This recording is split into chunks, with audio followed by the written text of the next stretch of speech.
오늘 하나님 말씀은 욥기 1장 1절로 12절까지 말씀입니다. 우스 땅에 욥이라 불리는 사람이 있었는데 그 사람은 온전하고 정직하여 하나님을 경외하며 악에서 떠난 자더라. 그에게 아들 7과 딸 3이 태어나니라. 그의 소유는 양이 7,000마리요 낙타가 3,000마리요 소가 500결이요 암나귀가 500마리며 공도 많이 있었으니 이 사람은 동방 사람 중에 가장 훌륭한 자라. 그의 아들들이 자기 생일에 각각 자기의 집에서 잔치를 베풀고 그의 누이 3명도 청하여 함께 먹고 마시더라. 그들이 차례대로 잔치를 끝내면 욥이 그들을 불러다가 성결하게 하되 아침에 일어나서 그들의 명수대로 번제를 드렸으니 이는 욥이 말하기를 혹시 내 아들들이 죄를 범하여 마음으로 하나님을 욕되게 하였을까 함이라. 욥의 행위가 항상 이러하였더라. 하루는 하나님의 아들들이 와서 여호와 앞에 섰고 사탄도 그들 가운데 온지라. 여호와께 사탄에게 이르시되 내가 어디서 왔느냐? 사탄이 여호와께 대답하여 이르되 땅을 두루 돌아 여기저기 다녀왔나이다. 여호와께 사탄에게 이르시되 내가 내 종 욥을 주의하여 보았느냐? 그와 같이 온전하고 정직하여 하나님을 경외하며 악에서 떠난 자는 세상에 없느니라. 사탄이 여호와께 대답하여 이르되 욥이 어찌 까닭없이 하나님을 경외하리이까? 주께서 그와 그의 집과 그의 모든 소유를 울타리로 두르심 때문이 아니니까. 주께서 그의 손으로 하는 바를 복되게 하사 그의 소유물이 땅에 넘치게 하셨음이니이다. 이제 주의 손을 펴서 그의 모든 소유물을 치소서. 그래 하시면 틀림없이 주를 향하여 욕하지 않겠나이까? 여호와께 사탄에게 이르시되 내가 그의 소유물을 다 내 손에 맡기노라. 다만 그의 몸에는 내 손을 대지 말지니라. 사탄이 곧 여호와 앞에서 물러가니라. 아멘. 오늘 함께 은혜를 나누고자 할 말씀의 제목은 칭찬받은 욥의 믿음이라는 그러한 제목입니다. 신앙의 척도를 무엇으로 잴 수가 있는 것인가? 저 사람이 신앙이 있다 없다 무엇으로 알 수 있는 것인가? 아마 신앙의 척도를 잴 수 있다는 것은 고난을 당할 때 어떤 대처를 하느냐에 따라 달려있다, 그렇게 생각을 합니다. 우리가 신앙생활 하면서 이해되지 않는 부분이 뭐냐면은 우리가 하나님을 사랑하고 하나님께서 우리를 분명히 사랑한다는 것을 아는데도 불구하고 어떤 경우에는 도저히 우리가 이길 수 없는 그런 어려운 시련이 내 자신이든지 아니면 집안 가운데 생길 수가 있는 것입니다. 갑자기 무슨 병이 생기든지 어떤 고통스러운 생기든지 아니면 사랑하는 사람이 죽는다든지 아니면 사업이 망해버려서 할 데가 없이 나 앉아야 되는 그런 경우들도 있을 수가 있는 것이에요. 그럴 때 우리들은 정신적으로 육체적으로 엄청스러운 고통을 당하게 됩니다. 물론 이런 시련들을 통해서 나중에 하나님께 연단시켜 정금같이 우리들을 가다듬어 주셨다고 하는 것을 나중에는 알 수 있지만 그 어려움을 당하고 있을 때는 우리들은 꼭 죽을 것 같은 거예요. 너무나도 힘든 일인 것입니다.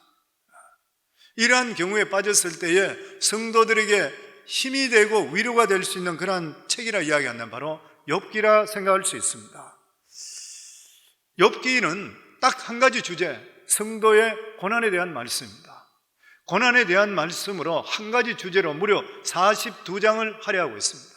성경 전체에서 고난에 대해서 집중적으로 말씀 주는 것은 이 욥기이고 아마 이 세상에 어떤 책이든지 고난 한 주제로 이렇게 긴 장을 할애한 책은 아마 없을 것이라 그렇게 생각합니다.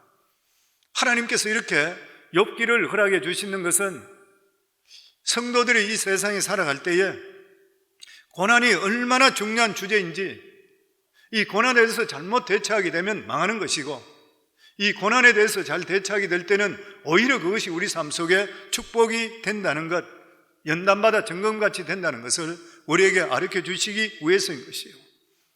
오늘날 기독교가 불신을 받는 그런 이유가 뭐냐면은 복을 구하는, 물론 기독교는 복의 종교시요, 그렇지만 기복적인 사상, 그러면서 우리 삶 속에 고난을 당할 때에 대처하는 그런 모습들이 믿지 않는 사람들에게 옳은 모습으로 보여주질 못할 뿐만 아니라 믿는다고 하는데도 불구하고 어려운 일이 생길 때 믿음에 떨어져 버리고 하나님을 완전히 떠나버리는 이러한 일들을 통해서 위대하고 거룩하신 하나님, 정말 생명되는 이러한 종교가 사람들에게 옳게 인식되지를 못하고 있다고 하는 것입니다. 성경에 나오는 욥은 정말 부러움이 없던 그러한 사람이었습니다. 모든 것을 다 가졌습니다. 근데 갑작스러운 환난을 통해 모든 것을 잃었습니다. 자식이 10명이 있었는데 10명의 자식, 자기가 가지고 있는 모든 가축, 재산 한 번에 다 잃었습니다. 계속적으로 순간순간 그냥 숨 쉴 틈 없이 그냥 다 망해버렸습니다. 환난이 다가올 때 틈을 준 것이 아니라 그냥 한 번에 다 나가버렸습니다. 명예도 잃어버리고 사회적인 지위도 잃어버리고 나중에는 건강까지 잃어버려서 그 몸에 악창이 나서 그 가려움을 견딜 수 없으니까 기아장으로 몸을 끓는 그 온 피부가 말할 수 없는 실제적으로 현대 사람이라 그러면은 욥과 같은 이러한 경우를 당한다 그러면 미치든지 죽든지 둘 중에 하나였을 것이요. 사업이 부도나버리고 자식들이 한 번에 10명이 다 죽어버리고 몸도 나병이든지 암이든지 이런 거 걸려서 죽게 됐고 살 의욕이 없는 것이요.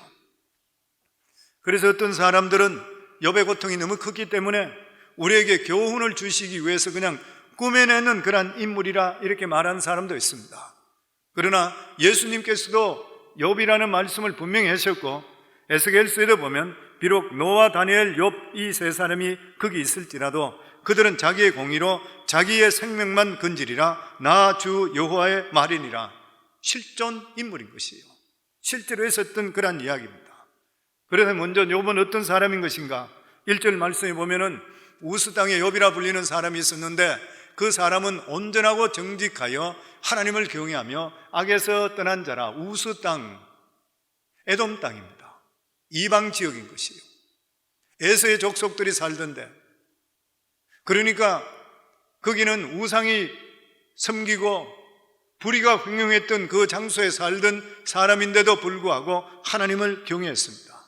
온전하고 정직하여 하나님을 경외하며 악에서 떠난 자라. 다시 말하면 진실하고 정직하고 하나님 말씀대로 살았던 그러한 사람이었습니다. 그런데 어느 날 하루 6장부터 8절에 보면은 하루는 하나님의 아들들이 와서 여호와 앞에 섰고 사탄도 그들 가운데 온지라. 여호와께 사탄에게 이르시되 내가 어디서 왔느냐? 사탄이 여호와께 대답하여 이르되 땅을 두루 돌아 여기저기 다녀왔나이다. 여호와께 사탄에게 이르시되 내가 내 종 욥을 주의하여 보았느냐? 그와 같이 온전하고 정직하여 하나님을 경외하며 악에서 떠난 자는 세상에 없느니라. 하나님께서 욥에 대해서 말씀하실 때 사탄이 온 세상을 두루 다니며 참수할 자를 찾으면서 다니다가 하나님 앞에 오게 됐을 때에 하나님께 사탄 보고 나서 네가 사람들을 참사하고 해서 수많은 사람들의 믿음에 떨어졌지. 그런데 네가 우스 땅에 있는 욥을 본 적이 있느냐? 이 사람은 온전하고 정의롭고 하나님을 온전히 경외한다. 하나님이 너무 기뻐서 사탄에게 자랑하는 것이에요. 이런 사람이 내 사람이다. 그렇게 자랑하는 것이에요. 그러면서 이런 사람도 있다. 절대 이런 사람은 실족하지 않는다. 그렇게 했을 때에 사탄이 믿음에 대해서 놀라운 정의가 나옵니다. 9절에서 10절 말씀입니다. 같이 읽습니다. 사탄이 여호와께 대답하여 이르되 욥이 어찌 까닭 없이 하나님을 경외하리이까? 주께서 그와 그의 집과 그의 모든 소유를 울타리로 두르심 때문이 아니니까? 주께서 그의 손으로 하는 바를 복되게 하사 그의 소유물이 땅에 넘치게 하셨음이니이다. 사탄이 참소하는 것은 욥이 그렇게 훌륭한 신앙을 가지고 있는 이유가 뭐냐면은 하나님께서 욥을 너무 사랑하셔서 그의 생명과 재산을 끔찍하게도 많이 주시고 보호해 주셨다고 하는 것이에요. 모든 것이 잘 되고 있는데 하나님 못 섬길 사람이 누가 있느냐는 것이에요. 그러면서 사탄이 신앙에 대한 기준에 대해서 나오고 있습니다. 즉 신앙은 하나님께서 나를 사랑하시고 복주기 때문에 하나님을 사랑하고 정직하고 순전한 것만으로는 안 된다는 거예요. 그런 신앙은 누구든지 가질 수 있다는 것이요. 진짜 신앙이 되려면 하나님께서 모든 것을 다 가져가시고 징계를 하고 완전 빈털터리가 된데도 불구하고 하나님을 경외하고 순전하며 악에 떠날 수가 있어야 된다는 것이요. 다시 말하면 하나님께 축복해 주셔서 잘 믿는 것은 검증된 신앙이 아니라는 것이요. 사탄이 말하고 있는 바른 신앙이라는 어떤 시련이 오고 어떤 어려움이 온다 하더라도 하나님께서 나에게 부당한 일을 하는 것 같이 보인다 하더라도 하나님을 사랑하고 입술로 범죄하지 않고 하나님을 경외하는 것이어야 된다는 거예요. 그러면서 사탄은 하나님께서 욥에게 축복을 주기 때문에 욥이 경배하는 것이지, 만약에 하나님께서 주시는 이러한 모든 것들을 빼앗아 간다면 하나님을 반드시 욕할 것이라 이렇게 참소하는 것이죠. 종교 심리학 중에도 종교를 어떤 목적을 이루기 위한 수단으로 사용하는 그러한 신앙, 다시 말해서 복을 받기 위해 신앙을 가지는 사람을 비본질적인 종교인이라고 합니다. 그와 반대로 어떤 목적이나 수단으로서 종교가 아니라 목적 자체가 되는 신앙, 다시 말해서 복을 주든지 안 주든지 상관없이 자기의 믿음 생활이 그 신앙이 되는 것, 이런 사람을 보고 본질적인 신앙인이라고 그래요. 사탄은 지금 하나님께 본질적인 신앙인은 없다는 것이에요. 복을 주시니까 그냥 신앙인으로 오는 것이지 빼앗아 가버리면은 하나님 앞에 경배할 자가 없다는 것이에요. 그러면 사탄이 이렇게 결론을 냈습니다. 이제 주의 손을 펴서 그의 모든 소유를 치소서, 그래 하시면 틀림없이 주를 향하여 욕하지 않겠나이까. 사탄은 반드시 욥이 하나님을 저주할 것이라 생각했어요. 적어도 그의 재물과 가족들을 다 빼앗아 가버리게 된다면 하나님에 대한 믿음을 가질 필요가 없다, 이렇게 생각을 한다는 것이요. 그에 반해서 하나님께서는 욥을 본질적인 신앙인이라 합니다. 하나님은 자신 있게 말씀합니다. 네 소원대로 해봐라. 욥을 어디로든지 다 건드려봐라. 생명만 건드리지 말고 모든 것을 다 취해라. 하나님께서는 욥의 생명을 제어한 후에 사단에게 모든 것을 살 수 있도록 허락했습니다. 결국 욥은 지금까지 자기가 가지고 있던 모든 재산, 10명의 자녀 다 빼앗겨버리고 말았습니다. 하루아침에 동방의 가장 큰 자가 가장 비루하고 못 사는 자, 버림받은 자가 되었습니다. 뿐만 아니라 몸에 악창까지 돋아서 기와로 끓지 않고는 견딜 수 없는 만진창이 되어버리고 말았던 것이에요. 그런데도 불구하고 욥의 위대한 점이 뭐냐면 입술과 행동으로 하나님께 원망하든지 범죄하지 않았는 것이에요. 욥기 2장 9절에서 10절입니다. 같이 읽습니다. 그의 아내가 그에게 이르되 당신이 그래도 자기의 온전함을 굳게 지키느냐? 하나님을 욕하고 죽으라. 그가 이르되 그대의 말이 한 어리석은 여자의 말 같도다. 우리가 하나님께 복을 받았은즉 화도 받지 아니하겠느냐 하고 이 모든 일에 욥이 입술로 범죄하지 아니하니라. 기가 막히죠. 대단하지요. 아내도 충분히 이해가 됩니다. 남편과 이 당시에 보통 욥 나이가 60 정도 되었을 것이라 이렇게 예상합니다. 그리고 욥은 200살까지 살았을 것으로 추정하고 있습니다, 신학자들. 그런데 60살 이때까지 자기 부인하고 욥은 너무 잘 살았어요. 재산 다 날아가 버렸습니다. 자식 다 죽어버렸습니다. 그러니까 부인으로서는 기가 막힌 일이니까 당신이 믿는다는 하나님 욕하고 나가서 집에서 나가버리라. 바깥에 죽어버리라. 그래 이야기했는데 이 말씀이 욥이 정말 인격자로 생각하는 게 뭐냐면은 보통 그런 말을 듣게 되는 것 같으면 미쳤나 뭐 이런 이야기를 해야 되잖아요. 그런데 욥이 뭐라 했냐면은 그가 이르되 그대의 말이 한 어리석은 여자의 말과 같도다. 네가 어리석다 말이 아니고 어리석은 여자와 같도다. 우리가 하나님께 복을 받았은즉 화도 받지 아니하겠느냐 하고 이 모든 일에 욥이 입술로 범죄하지 아니하니라. 성도님들, 우리의 신앙은 고난당하고 어려움 당할 때 내 입술에 나오는 말이 내 신앙입니다. 내 현주소인 것이요. 축복받고 좋을 때는 모두 다 감사합니다. 모두 다 기뻐하는 것이요. 어려움 당할 때 하나님을 원망하고 불평한다면 그 사람의 신앙은 아직까지 미성숙이고 어쩌면 전부가 엉터리 신앙인지를 모르는 것이요. 그래서 모든 시험은 입술에 고백으로 친다고 해도 틀린 말은 결코 아닌 것이요. 그래서 우리는 아무리 억울하고 슬프고 원통하다 하더라도 입술을 지켜야 승리하는 것이요. 욥의 승리는 어디서 나왔습니까? 입술의 승리였던 것입니다. 욥의 신앙이 어떤 신앙이었습니까? 욥은 하나님의 절대적인 주권을 믿었던 그런 사람이었습니다. 욥기 1장 21절에 보면 같이 읽습니다. 이르되 내가 모태에서 알몸으로 나왔은즉 또한 알몸이 그리로 돌아가올지라.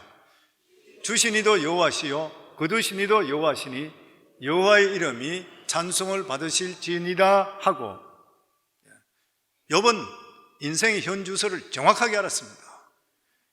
태어날 때 적신으로 알몸으로 태어나서 빈손으로 돌아가는 것이 인생이다.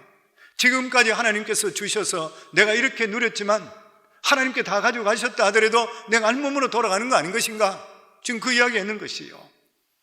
세상 부귀 영화를 다 누렸던 전도자인 솔로몬 왕도 똑같은 말을 고백하고 있습니다. 전도서 5장 15절에 보면 그가 모태에서 벌거벗고 나왔은즉 그가 나온 대로 돌아가고 수고하고 얻은 것을 아무것도 자기 손으로 가지고 가지 못하리니, 세상 부귀 부인을 1,000명이나 데려있던 모든 것을 다 누렸던 사람이 말년에 가서 되돌아볼 때 보니까 그 살아갔던 가진 것이 아무것도 아니라는 거예요. 똑같은 고백입니다. 인생의 현주소죠. 사도 바울도 디모데에게 말하기를, 디모데전서 6장 7절에 8절에 보면 우리가 세상에 아무것도 가지고 온 것이 없음에 아무것도 가져가지 못하리니 우리가 먹을 것과 입을 것이 있은즉 족한 줄로 알 것이라. 이게 우리 인생의 현주소라는 거예요.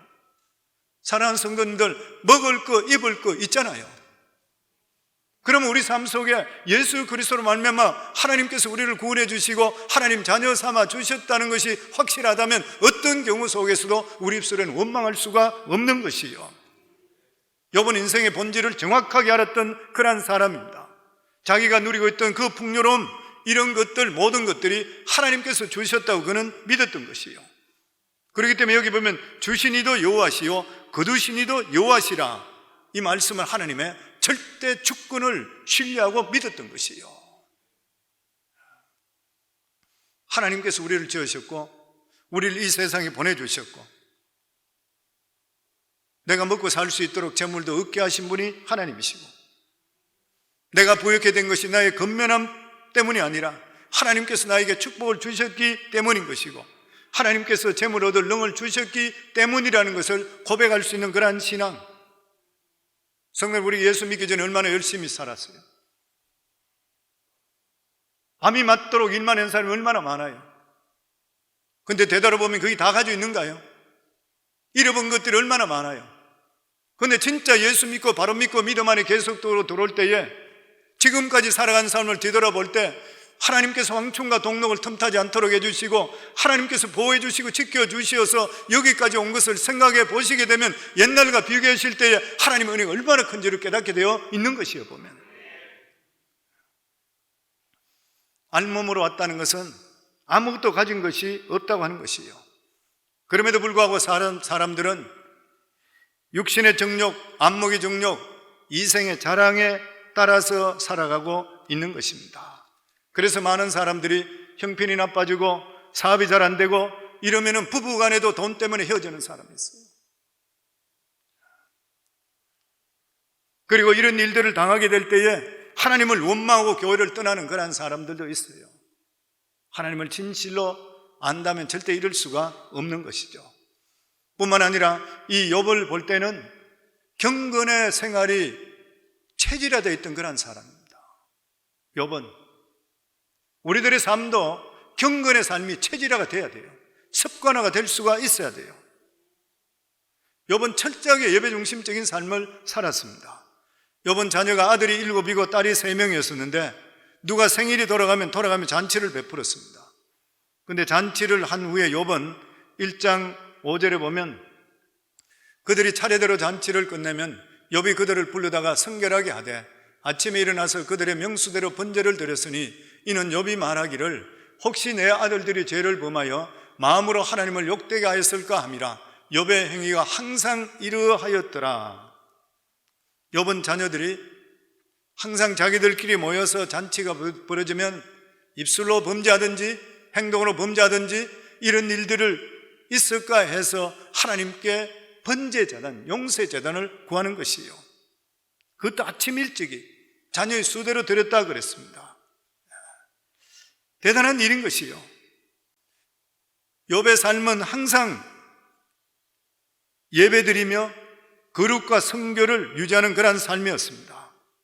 성도님, 모든 경건의 시작은 예배부터 시작되는 것이요, 예배가 우리를 축복하고 예배가 우리를 살리는 것이요, 예배 승리하지 못한 사람은 신앙적으로 결코 승리할 수가 없는 것입니다. 히브리 11장에 보면 믿음의 선진들의 이름이 모두 나오는데 다 예배 승리한 사람이요, 첫 번째 예배 승리한 사람이 아벨이잖아요. 하나님께서 아담의 맏아들 가인도 있고 아벨도 있는데 하나님께 예배 잘 드린 자를 택하셨어요. 하나님께서 죄가 관영해서 인류들을 다 멸하실 때 노아 가족들만 살려주었습니다. 노아의 특징이 뭐인 것이요? 예배 승리하던 사람이요. 하나님께서 방주의 짐승들을 상식 전부 다 보낼 때에 정결한 짐승은 7상씩 들어가고 그랬습니다. 왜 딴 것들은 그냥 상만 들어가고 정결한 짐승은 7상 들어가겠어요?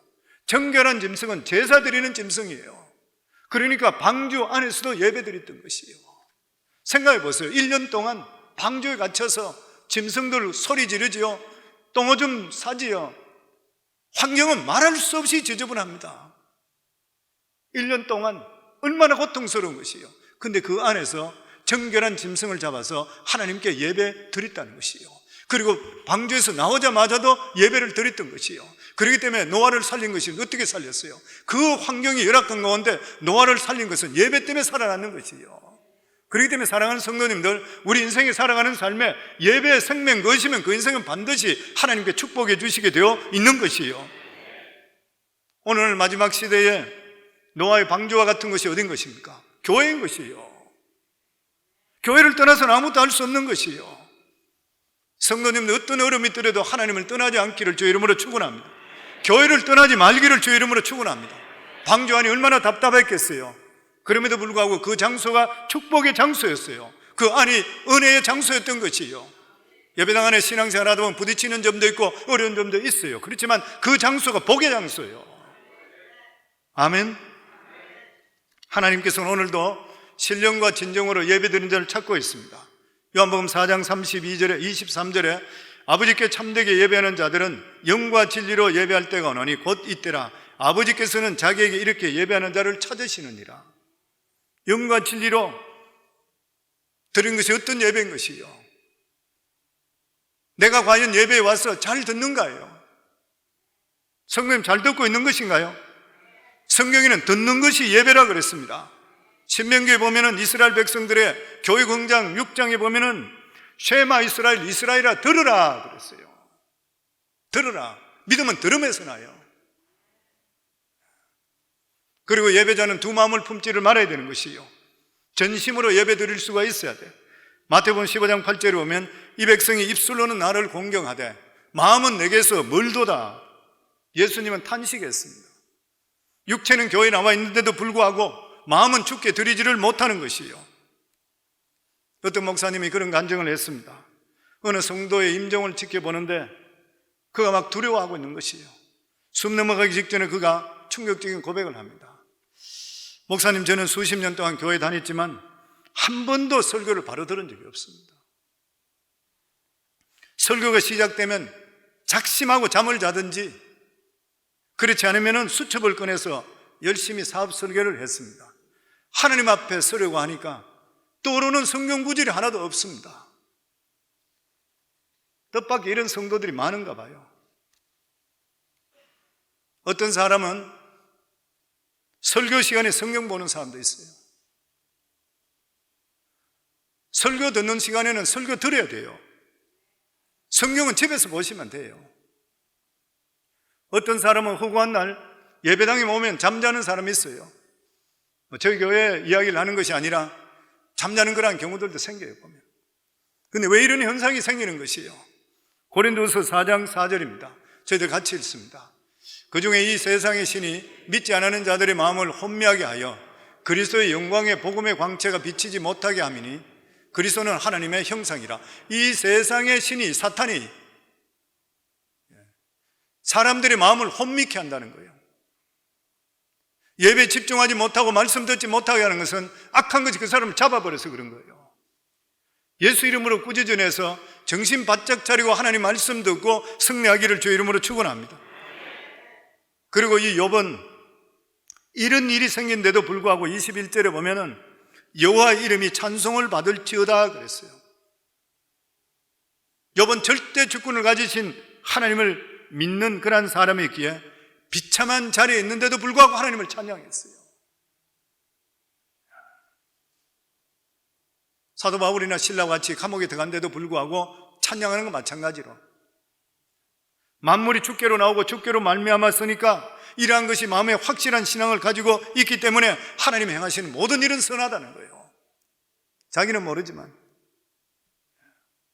찬송이란 무엇이에요? 하나님의 이름을 증거하는 입술의 열매인 것이고 곡조 달린 기도로 가는 것이에요. 살아계신 하나님께 믿는 자만 드릴 수 있는 찬송을 우리는 올려드릴 수가 있어야 되는 것이에요. 그래서 믿는 자들은 어떠한 열악한 환경이라 하더라도 하나님의 주시는 은혜를 체험하면 찬송할 수 있습니다. 우리 잘 알고 있는 이야기죠. 찰스 콜슨 박사, 교도소 선교회, 세계적으로 가장 악명 높은 교도소는 아프리카 잠비아에 있는 중범죄 교도소랍니다. 최고 악질만 수감되어 있기 때문에 특수 감옥으로 되어 있다 그래요. 교도소가 있고 안에 또 교도소가 따로 만들었다 그래요. 사방이 온통 굵은 철망으로 되어 있고 마치 야생 동물을 가뒀는 것 같이 그렇게 만들었다 그래요. 그리고 운동장이라는 것은 5m 정도밖에 되지 않는 그 옆에 감옥 조그마한 방들이 쫙 있다 그래요. 이 적은 방에 무려 23시간 동안 죄수들이 꼼짝도 못하고 앉아있다가 1시간 동안 바깥에서 나와서 몸을 푼다 그래요. 변기도 없는 장소고 식기에다가 배설물을 받아야 된다. 그리고 자기라는 그 아프리카의 태양 밑에서, 양철 지붕 밑에서 변기 속에 나오는 냄새, 오물 같이 뒤섞여 숨소 쉴 수 없는 인간 지옥이 이 감옥이라고 합니다. 근데 그 감옥에 무명의 전도자가 복음을 증거했는데 전체 수용 인원이 120명인데 80명이 예수를 믿었다 그래요. 그 중에 35명은 사형 집행을 기다리고 있는 그러한 죄수들이었습니다. 이 정도 된다면 그들은 싸우고 죽이고 이래야 되는데 놀라운 일이 벌어졌습니다. 하나님을 찬양한다는 거예요. 이 소문을 들었던 찰스 콜슨 박사가 특별면을 요청해서 로한 박사와 같이 가게 됩니다. 문이 열리고 손님이 비지터가 왔을 때에 120명 가운데 80명이 우르르 앞서더랍니다. 그리고 벽에 줄을 서서 정렬하는 거예요. 신호가 떨어지자 찬양을 하기 시작하는데 그것도 그들은 사부로서 찬양을 하기 시작해요. 지옥같이 끔찍한 역에서 찬양을 하는 그 표정은 천사들 같았대요. 평화롭고 차분해 보일 수가 없었어요.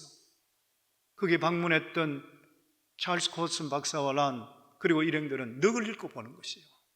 어떻게 이럴 수, 황홀했대요. 그 감옥의 장소가 황홀했다는 것이에요. 그러면서 보면서 찬양하는 뒤를 보니까 벽에 금정수수로 그림이 그려져 있는데 십자가에 달린 예수 그리스도의 모습이었습니다. 십자가를 중심으로 80명의 사람들이 사부로 찬양하는데 예수님이 거기서 현연했는 느낌을 받는 거예요. 거기에서 감격하는 거예요. 온몸에 전율이 일어나요. 사랑하는 성도님들, 예수님만이 소망입니다. 예수님만 있다면 어떤 환경 속에도 소망이 있는 것이에요. 아멘. 그렇기 때문에 찬양하는 것이에요, 우리들은. 그리고 욥은 고난을 통해서 비로소 하나님을 눈으로 보게 됩니다. 42장 5절에 보면 내가 주께 대하여 귀로 듣기만 하였사오나 이제는 눈으로 주를 배움나이다. 저는 이것을 읽으면서 마음에 그냥 오는 것이 어쩌면 욥이 모태신앙이었는지 모르겠다. 정말 어릴 때부터 믿음 안에 태어나서 하나님께 항상 경배하고 아름답고 어려움 당하지 않고 잘 자랐는 그런 사람. 그러니까 지금까지 귀로만 들었는데 이러한 극한 고난을 당하면서 하나님을 실제적으로 눈으로 보는 거예요. 정말 살아계신 하나님을 내가 진짜 만나는 것이에요. 이것이 남의 체험이 아니라 내 체험이 되어버리는 것이에요. 그래서 어떤 의미에서 편안한 신앙생활 1, 2년보다 몇십 년보다 고난의 1, 2년이 하나님 은혜를 더 깊이 체험할 수 있게 되는 것이에요. 고난 자체는 결코 반가운 일이 아닌 것입니다. 그렇지만 이 고난을 통해서 하나님의 살아계시고 역사하신 것을 우리가 체험한다면 이 고난이 우리에게 오히려 축복이 될 수가 있는 것이에요. 우리 잘 알고 있는 이야기입니다. 요즘같이 비가 자주 와서 나무들이 자주 뽑히는, 근데 이렇게 폭풍이 불더라도 뽑히지 않는 나무가 있다 그러죠. 대나무라 그럽니다. 대나무는 절대 안 뽑힌다 그래요. 대나무가 안 뽑히는 이유가 있다 그래요. 대나무가 안 뽑히는 그 이유가 뭐냐면 마디 때문에 그렇답니다. 마디 때문에. 대나무는 환경이 나빠서 자라지 못할 때, 고통스러울 때마다 마디가 생긴답니다. 마디가 생기게 되었어요. 그리고 마디가 만들어졌기 때문에 이 마디 때문에 대나무가 쓰러지지 않고 버틸 수 있는 힘이 된다는 것이요. 고통이라는 것은 우리 예수 믿는 사람들에게는 마디와 똑같습니다. 우리가 어려울 때마다 하나님을 바라봄을 통해 우리 속에 마디가 생기는 것이에요. 이 마디가 생기면 앞으로 삶 속에 어떤 어려움이 있다 하더라도 내가 겪고 마디 때문에 우리 삶을 쓰러지지 않고 주님을 바라보고 더 영적으로 강한 군사가 되는 것이에요. 그러게 마지막으로 고난은 우리가 감사로 받아줄 수가 있어야 됩니다. 좋으신 하나님 믿고 고난을 감사함으로 받아들이게 될 때에 우리 삶 속에 놀라운 역사가 임하는 것이에요. 빌립보 4장 6절에도 보면 아무것도 염려하지 말고 다만 모든 일에 기도와 간구로 너의 구할 것을 감사함으로 하나님께 아뢰라. 로마서 8장 28절에 우리가 알거니와 하나님을 사랑하는 자 곧 그 뜻대로 부르심을 입은 자들에게는 모든 것이 합력하여 선을 이루느니라. 모든 것이 선이 된다는 거예요. 우리 많이 들었던 노벨 평화상 받았던 남아프리카 공화국의 대통령을 했던 넬슨 만델라 대통령, 백인 정적들을 통해서 감옥에 26년 동안 갇혔습니다. 26년 동안 갇혀 있었다 그러면 모든 것이 다 끝나는 것이에요. 그가 감옥에서 나와서 대통령으로 출마해서 남아프리카 공화국의 대통령이 되었습니다. 사람들은 이제 그가 원수를 갚을 것이라 이렇게 생각했는데 이 넬슨 만델라는 원수를 갚지 않고 백인들과 함께 희망의 나라를 꾸밉시다 이렇게 부르짖었습니다. 원수 갚지 않았습니다. 그는 감옥에 들어갈 때보다도 26년이 지나고 오히려 더 건강한 모습이었습니다. 밝고 훨씬 더 온화한 미소를 가지고 걸어나와서 사람들을 깜짝 놀라게 했습니다. 사람들이 무슨 어떻게 그렇게 할 수가 있습니까? 그렇게 했을 때 그가 이렇게 이야기합니다. 저는 감옥에 있을 때 항상 하나님께 감사했습니다. 감옥에 들어가서 하늘을 보면서 하나님께 감사했고, 땅이 보이면 땅을 보고 땅을 주신 하나님께 감사를 했고, 강제 노동을 시키면 일할 수 있는 건강을 주신 하나님께 감사했습니다. 독방에 갇히게 될 때는 시간을 주신 하나님께 감사했습니다. 저는 하나님을 믿고 의지하고 감사드리고 하나님께서는 저에게 그 가운데 건강과 행복을 주셨습니다. 아이작 웰트는 이렇게 이야기했습니다. 하나님이 거하시는 곳이 두 곳 중에 한 곳인데 하나는 천국이요 다른 한 곳은 감사하는 마음에 와 계신다 그랬습니다. 넬슨 만델라 대통령은 26년 동안 감옥에 있을 때도 해방되어서 나와서 대통령으로 당선되었을 때도 그는 인자한 사람이고 그리고 복수를 하지 않았습니다. 이렇게 할 수 있던 그러한 이유는 하나님의 섭리를 믿었었고 하나님의 주권을 믿었고 그리고 모든 것을 하나님께서 이끌어 주시고 인도하시고 나에게 주신 모든 것이 하나님의 뜻이 있다고 믿었기 때문에 감사하는 삶을 살았던 것이요. 사랑하는 성도님들, 어떤 경우 우리 삶은 내일을 모르잖아요. 무슨 일이 우리 삶 속에 벌어질지, 어떤 일이 날지 우리는 사실 몰라요. 그런데 그 가운데서도 감사하는 사람은 하나님께 결코 버리지를 않는 것이고 모든 일에 합력해 선을 이루어 주시는 것이요. 디모데전서 4장 4절 저희들 같이 읽습니다. 하나님께 지으신 모든 것이 선하며 감사함으로 받으면 버릴 것이 없나니 감사하면 모든 것이 아름답고 행복해지는 것입니다. 욥은 이러한 신앙을 가졌기 때문에 성경에 기라성같이 수많은 믿음의 사람이 있는데 하나님께 사단에게 욥을 시험해보라, 하나님의 자랑이었었고 하나님의 칭찬이었습니다. 그 고통은 말할 수 없는 어려움이었지만 하나님께 인정받을 수 있는 신앙을 가진 것, 그리고 그 신앙이 하나님의 주권을 인정하고 어떤 경우 속에서도 하나님을 찬양할 수 있는 이 신앙, 이것은 정말 우리가 본받아야지 우리도 이 세상에 믿음으로 승리할 수 있는 귀한 역사가 나타날 줄을 믿습니다. 저는 우리 성도님 모두 다가 이러한 신앙을 우리 모두 다가 본받기를 주 이름으로 축원합니다.